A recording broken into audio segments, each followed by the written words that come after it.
Hello. Oh, I'm so nervous and I love that. Okay. Yeah, so my name is Sylvia, and I want to make this video to share something from my journey with cancer. Yeah, I think 6 years ago, they told me that I had breast cancer. And then, I just, your world just break down and you don't know what to do anymore at that point. But yeah, this series that I'm going to make now is actually about what cancer bring me as a gift, or the gifts of cancer. At that point it didn't feel like a gift, but now I evolved and I grow with it and I can see it as a gift. The first thing when I heard about it, I thought I was going to die, and I didn't know anything about cancer, and I just saw like old people and dying people, and I was just scared of that.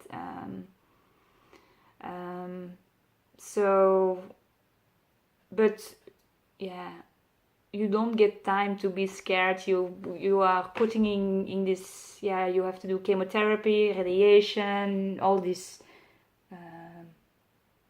checkups to see it's not in other parts of your body. And but for me, one thing, I didn't care that they took my breast away. I didn't care to do the chemotherapy. I didn't like it, but it's like, okay, this will save my life, so I will do it, no question asked. The only thing that I cared about was like I wanted to be a mom. And the other part that I want to talk about today is, I had beautiful long hair, and I didn't want to give that away. It was like, no, my hair, and doctors were saying like,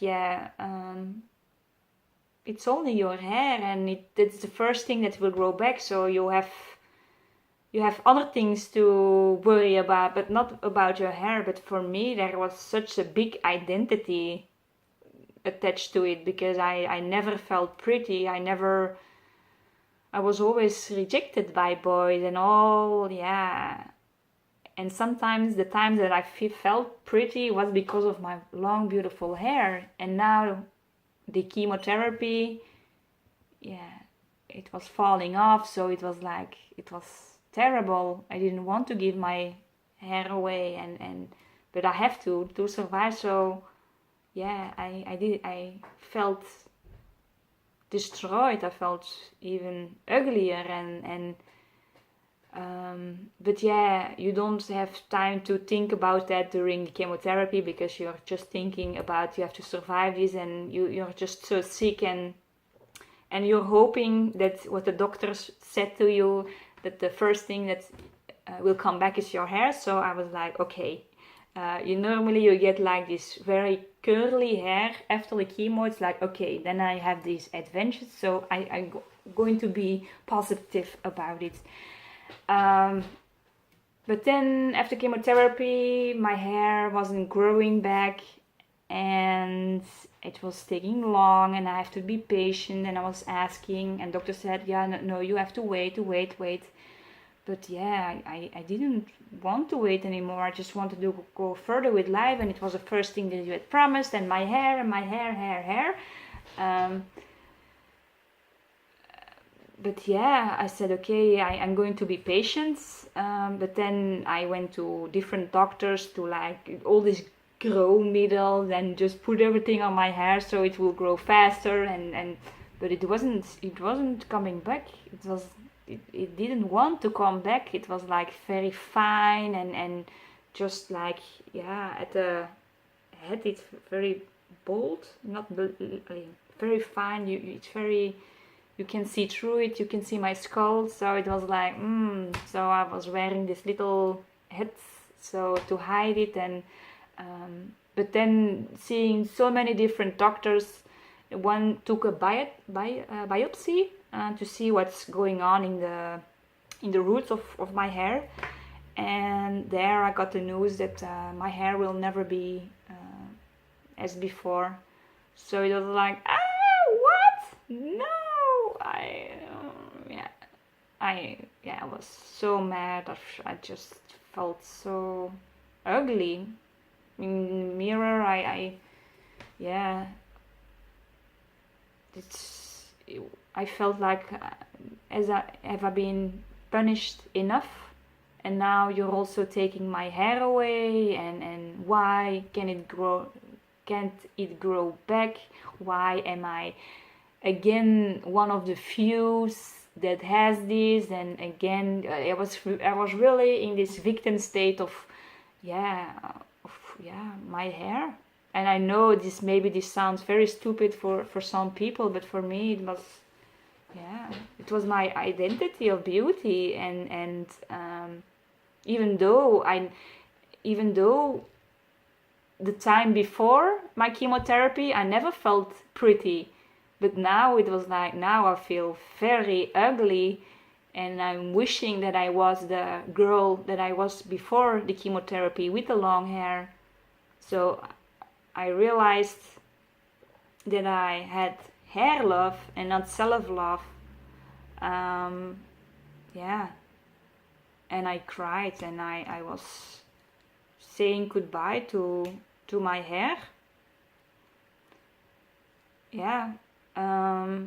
And I had to accept that, but I couldn't at first.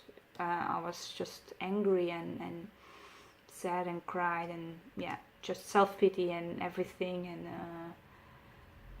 but then afterwards, I think during my second time cancer, and I didn't know anymore that I could live or not, or just, it's another story. But there it was like, okay, my hair, I can't change it, so I just have to accept it and look at myself and love myself the way I am now.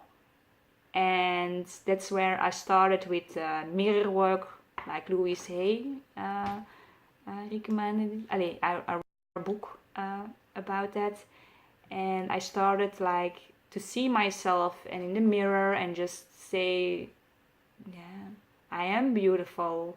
And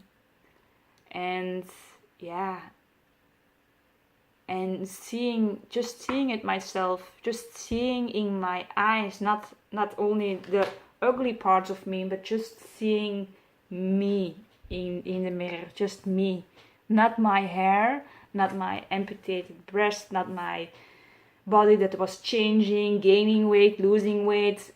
I just was seeing at myself in the mirror, and I was saying, I am beautiful. And that daily, I love you, and I value you, and just daily practice to self-love. And at first my mind was like, no, you're ugly, you see that you don't have hair and your body and everything. But I just kept going, and after a month or so I just felt this change, and it's like, oh, maybe I can go outside without wearing these hats, and if people don't like me, that's their problem. And so for me it was like baby steps to come out with my broken hair. And that's where I learned, like, oh, people aren't looking differently at me, they are looking the same. Even when I wear these hats, they feel always pity for me. So now without these hats, they just look normal to me. So I am normal.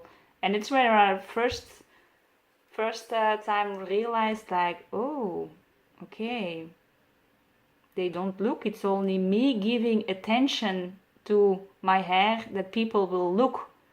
I know when I was going to the store and I was ordering something, and this sir, he was just so kind to me and friendly and just talking, and that's it. I know it's really stupid, but it's like, that's where I for the first time realized, like, whoa, I'm not my hair.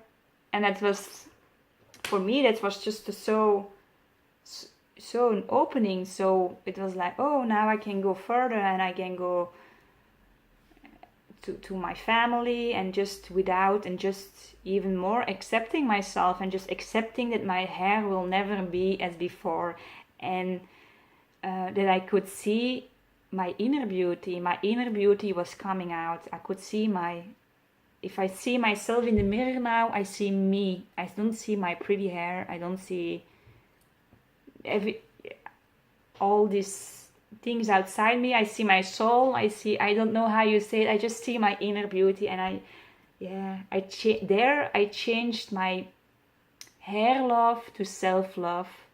So that was a big gift of the universe, that I'm pretty without my beautiful hair. That's just an accessoire, how you say it, but it's not your beauty. Your beauty is from within, and now I can see the beauty from within, and I'm so blessed that I had the chance to learn this. Of course, at the time when I was grieving my hair, and it didn't feel like that, but now I evolved to something bigger, and yeah, I'm just so thankful for that. So it was actually an identity that was strongly attached to my hair, because I always was rejected when I was little. No one,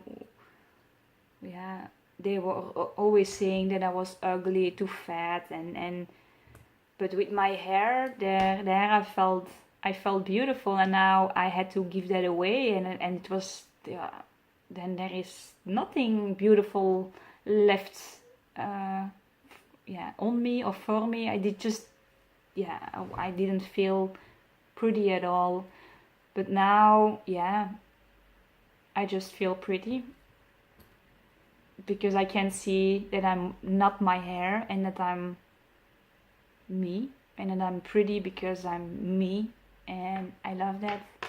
So I hope I can, that's my sharing with you, with one of the gifts that cancer gave me, that I'm not my hair, that my hair love changed to self-love. So maybe that's a good thing. Why do you feel